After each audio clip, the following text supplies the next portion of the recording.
Welcome everyone in my 10th Hindi class. आज मैं आपको हिंदी के कोर्स ए के बारे में बताऊंगी।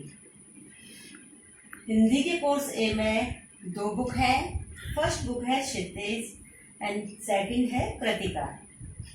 जो आपकी फर्स्ट बुक है क्षितिज, इसमें कुछ चैप्टर गद्य भाग है और कुछ चैप्टर पद्य भाग है।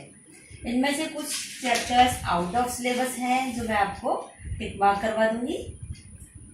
सेकंड बुक है कृतिका, इसमें भी आपके 2 चैप्टर आउट ऑफ सिलेबस हैं, उनको मैं आपको टिक करवा दूंगी।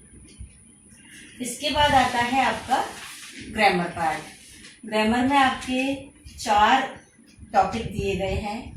पहला टॉपिक है रचना के आधार पर वाक्य है। इसमें आपको वाक्यों को जैसे संयुक्त वाक्य से मिश्र वाक्य बनाना, मिश्र वाक्य को संयुक्त वाक्य में चेंज करना, इस टाइप से कुछ क्वेश्चंस दिए जाते हैं। इसके बाद आता है आपका सेकंड टॉपिक वाच्य परिवर्तन। वाच्य परिवर्तन में आपको वाच्य परिवर्तन के भेद दिए गए हैं। वाच्य क्या है, वाच्य परिवर्तन के कितने भेद हैं। इसमें क्या है कि 3 भेद आपके दिए हुए हैं। पहला भेद है कर्तृवाच्य, सेकंड है भाववाच्य, कर्मवाच्य। इस तरह से वाच्य के 3 भेद इसमें आ जाते हैं। फिर वाच्य परिवर्तन में आपको कर्तृवाच्य से कर्मवाच्य में चेंज करवाना है। फिर कर्मवाच्य को कर्तृवाच्य में चेंज करवाना है। कर्मवाच्य को भाववाच्य में चेंज करवाते हैं। इस तरह से आपको वाच्य परिवर्तन के कुछ क्वेश्चंस आते हैं। इसके बाद आपका आता है पद परिचय। पद परिचय में आपको संज्ञा, सर्वनाम, कारक, इन सब चीजों का नॉलेज होना चाहिए जो कि आप पिछली क्लासेस में पढ़ चुके हैं। जब हमें इन सब चीजों का नॉलेज होगा उसके बाद ही हम पद परिचय को एक्सप्लेन कर पाएंगे। इसके बाद आपका 4th है रस। रस में आपको 9 रस दिए गए हैं। 2 एडिशनल बाद में जोड़े गए हैं 2 रस को। तो इस तरह से हमारे जो सारे रस हैं उनके बारे में पूछा जाएगा। रस से रिलेटेड इसमें क्वेश्चंस आते हैं कि जैसे आपको एक दोहा दे दिया, उसमें पूछा जाएगा कि इसमें कौन सा रस है। तो जब मैं आपको रस एक्सप्लेन कर पाऊंगी तो आपको उसकी पहचान के बारे में बता दूंगी। आप इजी वे में उसकी पहचान कर पाएंगे। और कई बार ऐसा होता है कि एक क्वेश्चन आता है कि करुण रस का आप एग्जाम्पल बताइए। तो इस तरह से 2 टाइप से इसमें क्वेश्चंस आते हैं। फिर है आपका मार्क्स डिस्ट्रीब्यूशन यानी अंक विभाजन। अंक विभाजन में आपको पहला है अपठित गद्यांश। ये है आपका 10 मार्क्स का यानी अनसीन पैसेज। अनसीन पैसेज आते हैं तो आपको पूरे पैसेज को पढ़ के उसके बेस पर क्वेश्चंस के आंसर देने होते हैं।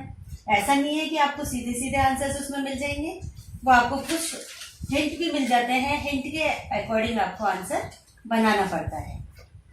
फिर है आपका व्याकरण यानी ग्रामर।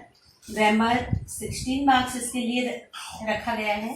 16 मार्क्स ये जो आपके चारों टॉपिक हैं ये 4 मार्क्स का एवरी टॉपिक इसमें इंक्लूड किया गया है।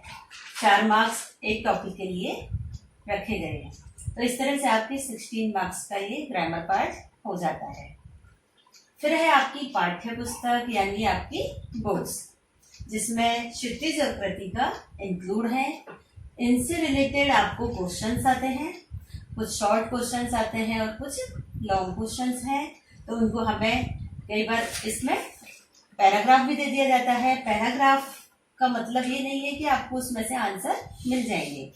पैराग्राफ एक हिंट के लिए है कि उसके बेस पे आप इसके आंसर्स दे सकते हैं। फिर है आपका लेखन। लेखन यानी रिटन वर्क। इसके लिए आपके 20 मार्क्स रखे गए हैं।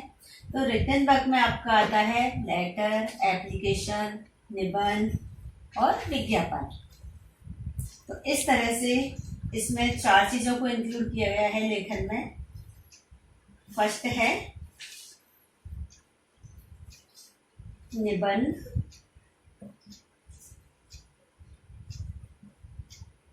इसके लिए आपके 10 मार्क्स हैं। फिर है आपका पत्र। इसके लिए 5 मार्क्स आपके फिक्स किया गया है। फिर है आपका थर्ड विज्ञापन यानी एडवर्टाइजमेंट। विज्ञापन के लिए आपके 5 मार्क्स फिक्स किए गए हैं। तो इसमें क्या है, निबंध और पत्र तो आप पिछली क्लासेस में पढ़ चुके हैं। फॉर्मल, इनफॉर्मल लेटर आ जाते हैं इसमें। एंड विज्ञापन में आपको ये नई चीज है इस क्लास में। तो विज्ञापन में आपको किसी भी चीज का जैसे ऐड बताया गया है, कोई भी आपको टॉपिक दे दिया जाता है विज्ञापन में कि आपको जैसे टूथब्रश का ऐड करना है, टूथब्रश का पिक्चर आपको दे दी या टॉपिक लिख दिया, तो उसके बारे में आपको किस तरह से आप उसको सेल आउट करेंगे, किस तरह से आप मार्केट में उसे बेच सकते हैं, तो उसका आपको एक विज्ञापन तैयार करना होता है। तो इस तरह से इसके लिए 5 मार्क्स इसमें रखे गए हैं। मैं अपने नेक्स्ट वीडियो में आपको अपनी जो पाठ्य पुस्तक है, हिंदी बुक है क्षितिज, इसके बारे में, इसका जो फर्स्ट चैप्टर है वो रीड करवाऊंगी। तो मैं इसके लिए आपको अपना PDF लिंक सेंड कर दूंगी, उसमें से आप डाउनलोड कर लीजिएगा। Thank you, have a nice day, stay home, stay safe.